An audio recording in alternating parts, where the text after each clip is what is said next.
आप सबों को जय यीशु। आत्मदर्शन टीवी की ओर से इस बाइबल स्टडी प्रोग्राम में मैं आप सबों का हार्दिक स्वागत करता हूं। संत लूकस का सुसमाचार। संत लूकस के सुसमाचार के 24 अध्याय है। इस सुसमाचार के अध्ययन के समय मैं 8 मुख्य बिंदुओं पर प्रकाश डालना चाहता हूं। सबसे पहला प्रस्तावना, दूसरा सुसमाचार का लेखक, तीसरा रचना काल, चौथा ग्रंथ के स्रोत, पांचवा लूकस के सुसमाचार में ख्रीस्त, छठवां सुसमाचार के मुख्य शब्द, आयतें और अध्याय, सातवां ग्रंथ का सर्वेक्षण और आठवां सुसमाचार की मुख्य शिक्षा। तो आइए हम सबसे पहले प्रस्तावना पर आते हैं। संत लूकस के सुसमाचार का मुख्य उद्देश्य है गैर यहूदी ईसाइयों के लिए ईसा मसीह की जीवनी का क्रमबद्ध विवरण प्रस्तुत करना, जिसे वे यह जान ले कि जो शिक्षा हमको मिली है वह सत्य है। लूकस अध्याय 1 वाक्य संख्या 4। इस कारण वे ऐसी बातें छोड़ देते हैं जो आसानी से गैर यहूदियों की समझ में नहीं आ सकती है अथवा उनके लिए कम महत्व रखती है। संत लूकस जानते हैं कि ईसा यहूदी धर्म ग्रंथ के बहुचर्चित मसीह है, किंतु वे इस बात पर कहीं अधिक बल देते हैं कि ईसा समस्त मानव जाति के लिए मुक्ति का मार्ग प्रशस्त करने आए हैं। ईसा के सार्वजनिक जीवन एवं कार्यकलापों को प्रस्तुत करने के पहले लूकस ईसा की वंशावली, जन्म और उनकी बाल्यावस्था पर प्रकाश डालते हैं। सुसमाचार में ईसा के संपूर्ण जीवन, उनकी शिक्षा, चंगाई, चमत्कार एवं जीवन की अंतिम घटनाओं का समावेश किया गया है। इसलिए यह सुसमाचार 4 सुसमाचारों में सबसे विस्तृत एवं लंबा है। सुसमाचार की खास विशेषता यह है कि वे विशेष रूप से पापियों, दीनहीन लोगों और स्त्रियों के प्रति ईसा की दयालुता और सहानुभूति का चित्रण करते हैं। वे प्रार्थना पर भी विशेष बल देते हैं और ईसा को प्रार्थना करने वाले एक व्यक्ति के रूप में प्रस्तुत करते हैं। देखें अध्याय 3, 21, 4, 1 से 14, 5, 15 से 16, 6, 12, 9, 18 आदि। और दूसरे मुख्य बिंदु पर हम आते हैं, अर्थात सुसमाचार का लेखक। संभव है कि लूकस एक यूनानी यहूदी थे, लेकिन बहुतों का मानना है कि वह एक गैर यहूदी थे। एक प्राचीन परंपरा के अनुसार वह अंताकिया के निवासी थे। प्रेरित चरित्र अध्याय 11 वाक्य संख्या 19 से 26। संत पौलुस उसे प्यारा वैद्य कहता है। कलोसियों का पत्र अध्याय 4, 14। और ईसाई बनने के बाद संत पौलुस की द्वितीय तथा तृतीय प्रचार यात्राओं में प्रेरित चरित्र अध्याय 15 वाक्य संख्या 36 से अध्याय 20, 38 तक। उन्होंने संत पौलुस के साथ रोम की यात्रा की थी तथा वहां उनके पहले और द्वितीय कारावास के समय उनके साथ थे। प्रेरित चरित्र अध्याय 27 वाक्य संख्या 1 से 28 वाक्य संख्या 31 और 2 तिमोथी अध्याय 4, 11। अब हम तीसरे बिंदु पर आते हैं, अर्थात रचना काल। लूकस ईसा का प्रत्यक्ष शिष्य नहीं था और उन घटनाओं का प्रत्यक्ष साक्षी नहीं था जिनके बारे में वह लिखता है।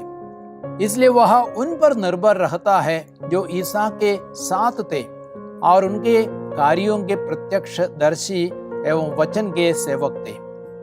अध्याय 1 वाक्य संख्या 5। उनका सुसमाचार मार्कुस के सुसमाचार और 70 ईस्वी के बाद लिखा गया। अधिकांश वर्तमान विद्वानों का मानना है कि लूकस की रचना संभवतः 80-85 ईस्वी के आसपास हुई थी। अब हम चौथे मुख्य बिंदु पर आते हैं, ग्रंथ के स्रोत। ईसा की जीवनी लिखते समय लूकस के पास संत मार्कुस का सुसमाचार था और कुछ ऐसी लिखित सामग्री भी थी जो मत्ती को भी उपलब्ध थी। इसके अतिरिक्त उन्होंने और बहुत कुछ एकत्र किया था, जैसा कि वे स्वयं अपनी रचना के प्रारंभ में कहते हैं। अब पांचवें मुख्य बिंदु हम आते हैं, लूकस के सुसमाचार में ख्रिस्त। लूकस ईसा की मानवता और अनुकंपा पर बार बार जोर देता है। लूकस ईसा की वंशावली, जन्म और बाल्यावस्था का सबसे खूबसूरत और संपूर्ण विवरण देता है।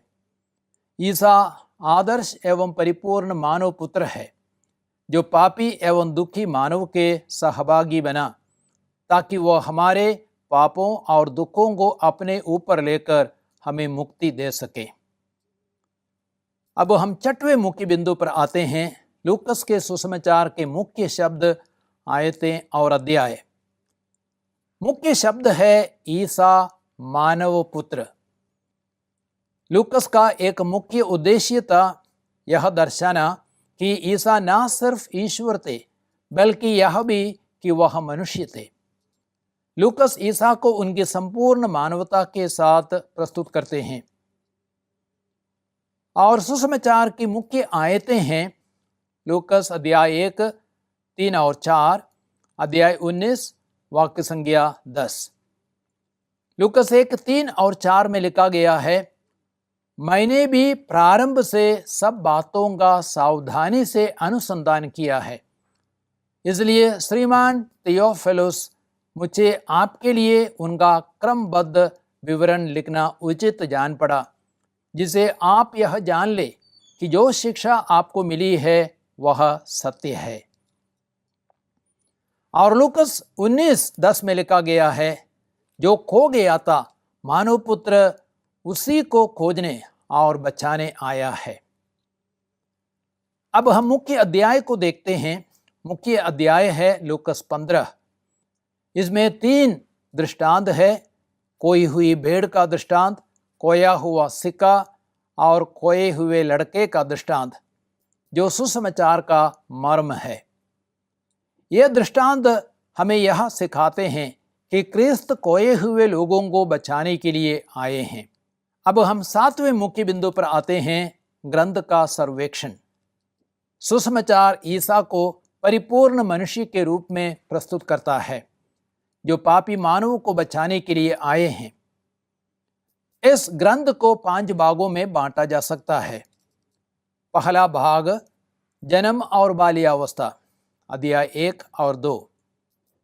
लूकस ईसा और उसके अग्रदूत योहन बपतिस्ता की वंशावली, जन्म और बाल्यावस्था पर विशेष बल देता है।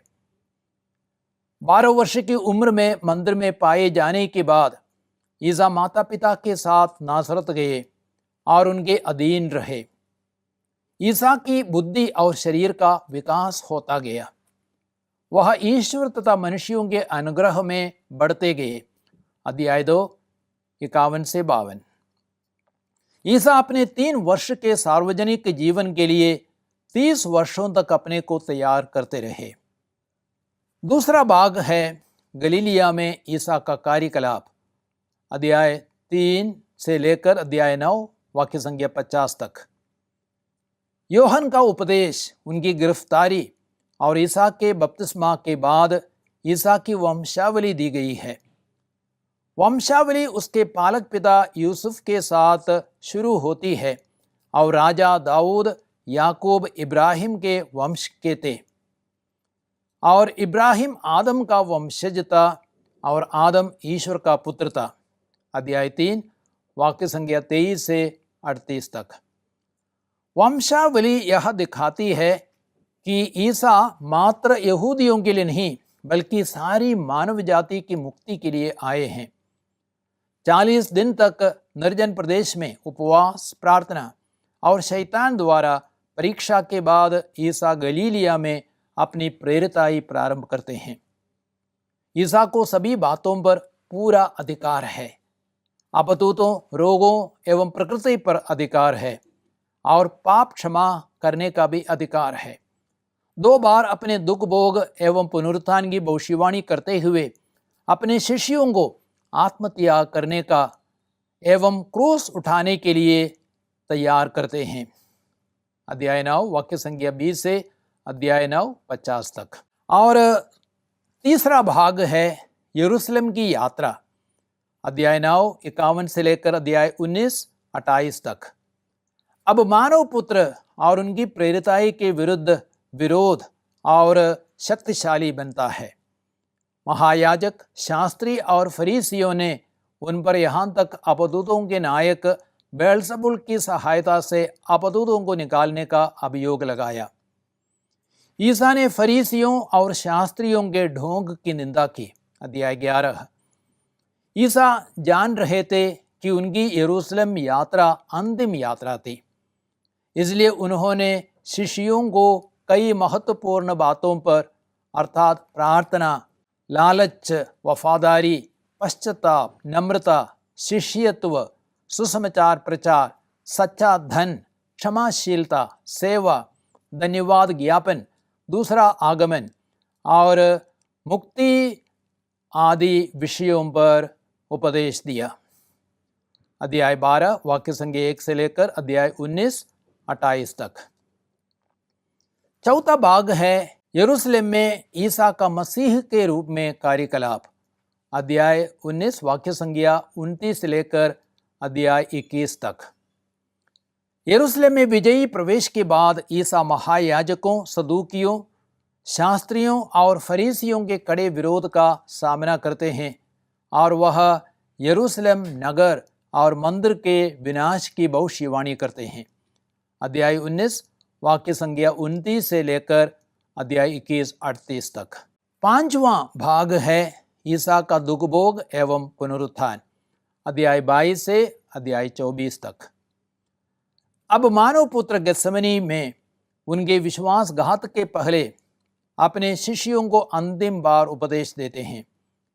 यहूदी महासभा, पिलातुस, हेरोद और दूसरी बार पिलातुस के सामने पेशी के बाद ईसा को क्रूस मरण का दंड सुनाया गया। लेकिन क्रूस मरण के बाद तीसरे दिन जैसे उन्होंने भविष्यवाणी की थी, वह महिमा के साथ जी उठे। इस प्रकार उन्होंने मृत्यु पर विजय पाई और उन्होंने अपने स्वर्गारोहण के पहले कई बार अपने शिष्यों को दर्शन दिया, अध्याय 22 से लेकर अध्याय 24 तक। अब हम अंतिम बिंदु 8वें बिंदु पर आते हैं, अर्थात सुसमाचार की मुख्य शिक्षा। पहली शिक्षा यह है, स्त्रियां विशेष आदर के पात्र है। माता मरियम अपनी बुलाहट, आज्ञा पालन, विश्वास, विनम्रता और सेवा भावना के कारण सब नारियों में धन्य है। लूकस अध्याय 1 25 से वाक्य संख्या 56 तक और अध्याय 2 5 से 8 और 34 से 35 और 51, अध्याय 11 27 से 28। एलिजाबेथ की भी प्रशंसा की गई है, अध्याय 1 5 और 6 36 और 39 से 45 तक। नबिया अन्ना उपवास प्रार्थना का सुंदर आदर्श है, अध्याय 2 वाक्य संख्या 36 से 38 तक। नाइन की विधवा के प्रति ईसा की दयालुता है, अध्याय 7 वाक्य संख्या 11 से 17 तक। ईसा पापनी स्त्री की सराहना करते और उसे क्षमा करते हैं, अध्याय 7 36 से 50 तक। कुछ भक्त नारियां ईसा और उनके शिष्यों की सेवा परिचर्या करती है, अध्याय 8 1 से 3 तक। ईसा मर्ता और मरियम के घर में शिक्षा देते हैं, अध्याय 10 38 से 42 तक। ईसा झुकी हुई स्त्री को चंगा करते हैं, अध्याय 13 10 से 17। ईसा गोलगोता जाते वक्त विलाप करने वाली नारियों को सांत्वना देते हैं, अध्याय 23 वाक्य संख्या 27 से 31 तक। मत्ती और मार्कुस के सुसमाचारों में जिन स्त्रियों की चर्चा है, लूकस उन्हें भी अपने सुसमाचार में जगह देते हैं। जैसे पेतरुस की सास, रक्तस्राव से पीड़ित स्त्री, गरीब विधवा जो खजाने में 2 अधेले डालती है, नारियां जो ईसा के क्रूस मरण और पुनरुत्थान के साक्षी थी। अक्सर समाज में स्त्रियों का अनादर होता और उनकी निंदा और उनका तिरस्कार किया जाता है। अतः स्त्रियों के प्रति ईसा के मनोभाव को अपनाना अति आवश्यक है। और सुसमाचार की दूसरी मुख्य शिक्षा है, लूकस ईसा को एक प्रेमी मुक्तिदाता के रूप में दर्शाते हैं। लूकस ईसा के जीवन की कुछ विशेष घटनाओं को प्रस्तुत करते हैं जो यह दर्शाती है कि ईसा एक प्रेमी मुक्तिदाता है। ईसा पापनी स्त्री और जक्कैयुस के मन परिवर्तन के कारण बनते हैं। अध्याय 7 36 से 50 और अध्याय 19 1 से 10 तक। ईसा यरूशलेम पर विलाप करते हैं। ईसा ने यरूशलेम शहर को देखा, वे उस पर रो पड़े और बोले, हाय कितना अच्छा होता यदि तू भी इस शुभ दिन यह समझ पाता कि किन बातों में तेरी शांति है, परंतु अभी वे बातें तेरी आंखों से छिपी हुई है। अध्याय 19 वाक्य संख्या 41 से 44 और देखे अध्याय 13 34। ईसा अपने अत्याचारियों के लिए प्रार्थना करते हैं। अध्याय 23 34। वह पश्चातापी डाकू को परलोक की प्रतिज्ञा करते हैं। अध्याय 23 39 से 43। एमाउस जाने वाले शिष्यों को दर्शन देते हैं। अध्याय 24। यह स्पष्ट है कि ईसा हमारा प्रेमी मुक्तिदाता है, अतः हमें विश्वास करना है और ईसा को अपने व्यक्तिगत मुक्तिदाता के रूप में अपने जीवन में स्वागत करना है। तीसरी मुख्य शिक्षा है, सुसमाचार प्रार्थना को विशेष महत्व देता है। सुसमाचार में ईसा एक ऐसा व्यक्ति है जो प्रार्थना द्वारा अपने स्वर्गिक पिता से गहराई से जुड़े हुए हैं। कई अवसरों में ईसा को हम प्रार्थना करते हुए देखते हैं। उदाहरण के लिए बपतिस्मा के दौरान, निर्जन प्रदेश में, एकांत स्थानों में, प्रेरितों को चुनने के पहले, रूपांतरण के पहले, गत्सेमनी बारी में और क्रूस मरण के समय हम ईसा को प्रार्थना में व्याप्त देखते हैं। अन्य सुसमाचारों की अपेक्षा लूकस प्रार्थनाओं से संबंधित ईसा की शिक्षा पर विशेष बल देता है। अध्याय 3 वाक्य संख्या 21, 4 1 से 13, 4 42, 5 12 और 15, 6 12 से 16, 9 28 से 29, 11 1 से 13 और अन्य परिच्छेदों को भी आप देख सकते हैं। ईसा हमें सिखाते हैं कि किस प्रकार हमें प्रार्थना करनी है और ईसा के पद चिन्हों पर चलकर हमें भी प्रार्थनामय जीवन जीना है। और सुसमाचार की चौथी मुख्य शिक्षा है, लूकस पवित्र आत्मा की भूमिका को विशेष बल देता है। पवित्र आत्मा के सामर्थ्य से मरियम गर्भवती होती है। मरियम के अभिवादन से एलिजाबेथ और योहन पवित्र आत्मा से भर जाते हैं। अध्याय 1 41 से 44। सिमियोन पर पवित्र आत्मा छाया रहता था और उसे प्रेरित करता था। अध्याय 2 25 से 27। ईसा पवित्र आत्मा से परिपूर्ण होकर यर्दन के तट से लौटे और आत्मा उन्हें निर्जन प्रदेश ले चला। अध्याय 4 1।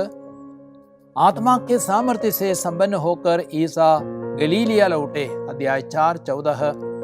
ईसा पर प्रभु का आत्मा छाया रहता था और उसके सामर्थ्य से वह सुसमाचार का प्रचार करता था। अध्याय 4 18 से 19। ईसा ने 12 को बुलाकर उन्हें सब अपतूतों पर सामर्थ्य तथा अधिकार दिया और रोगों को दूर करने की शक्ति प्रदान की। अध्याय 9 वाक्य संख्या 1। ईसा ने पवित्र आत्मा से परिपूर्ण होकर पिता की स्तुति की। अध्याय 10 21। स्वर्गिक पिता मांगने वालों को पवित्र आत्मा अवश्य देगा। अध्याय 11 13। ईसा ईश्वर के सामर्थ्य से अपतूतों को निकालते थे। अध्याय 11 20। ईसा ने प्रेरितों को शहर में बने रहने का आदेश दिया ताकि वे ऊपर की शक्ति से संपन्न हो सके। अध्याय 24 वाक्य संख्या 49। अतः हमें भी पवित्र आत्मा के लिए विशेष रूप से प्रार्थना करनी है। तो प्यारे भाई और बहनों, आप लोगों ने लूकस के सुसमाचार का एक संक्षिप्त परिचय देखा और सुना। अब मैं आपसे अनुरोध करूंगा, आप उस सुसमाचार का अध्ययन करें। मेरी आशा है आप और अच्छी तरह उस सुसमाचार को समझ सकेंगे। प्रभु आप सबों को आशीर्वाद दे, प्रज्ञा और ज्ञान प्रदान करे, प्रभु के वचनों को समझ सके। पिता, पुत्र, पवित्र आत्मा के नाम पर आमीन।